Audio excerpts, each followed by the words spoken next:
Last week, the Utikela municipality in KZN announced 16 scholarships for young women who are sexually inactive. Now, these scholarships have been met with large criticism, not only in South Africa, but around the globe. I'm joined in studio by Shahima McLeod from the Saartjie Baartman Center. We're going to unpack some of these criticisms for you today.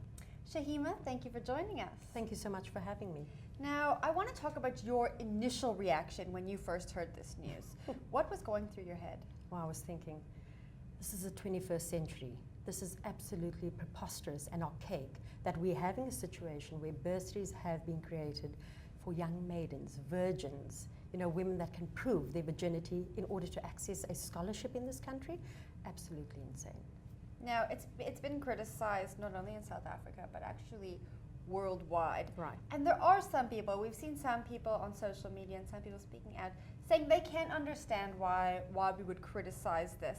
Can you unpack why this is archaic, as you say, in this day and age? Well, firstly, it's unconstitutional. How is it possible that one's right to privacy, your right to dignity, the right to equal rights, gender equality, is not preserved in this country? We've been through such a turmoil history and past, and then we are brought right back to square one, where it's said that women have to prove and meet certain measures in order to have access to higher education.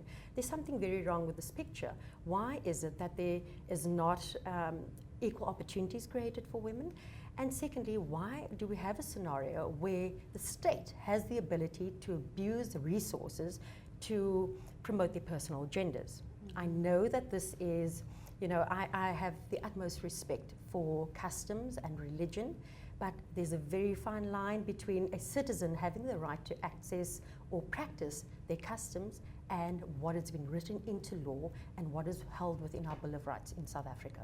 I want to talk about some of the topics you just mentioned, but first I want to talk about the proof. These women have to prove that they're virgins and they're sexually inactive and are subject to these virginity tests, yes, which essentially is a vaginal exam when the students return from holidays to ensure that they are still virgins, and if they are deemed not to be virgins, that scholarship is taken away. Yes.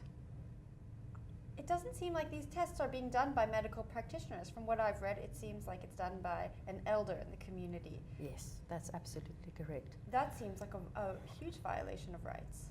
Definitely, I'm very sure that this has to be an undignified process. Who wants to have herself exposed to prove that she is still a virgin? But let's take this to another point. What happens in situations where, God forbid, a woman is raped while she's on vacation?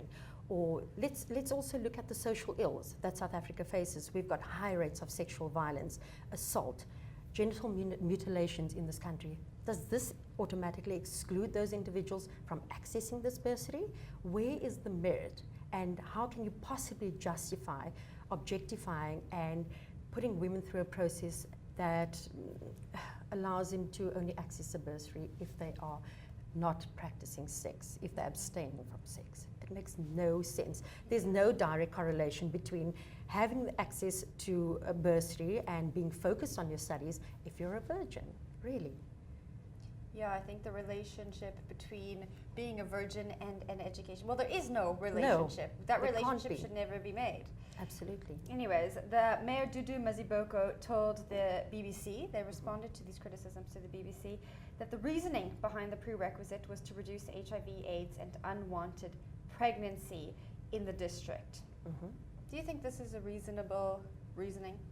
It's certainly counterproductive.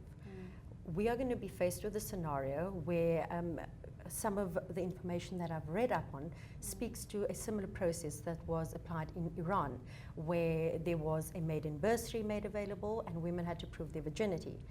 All that it resulted in an escalation in anal sex and oral sex. So there's further transfer of sexually transmitted diseases. So as I said, it's counterproductive. You're not solving the issue. Why not engage in constructive dialogue, discussions, and address the social ills that is happening within the confines of our homes and within the communities?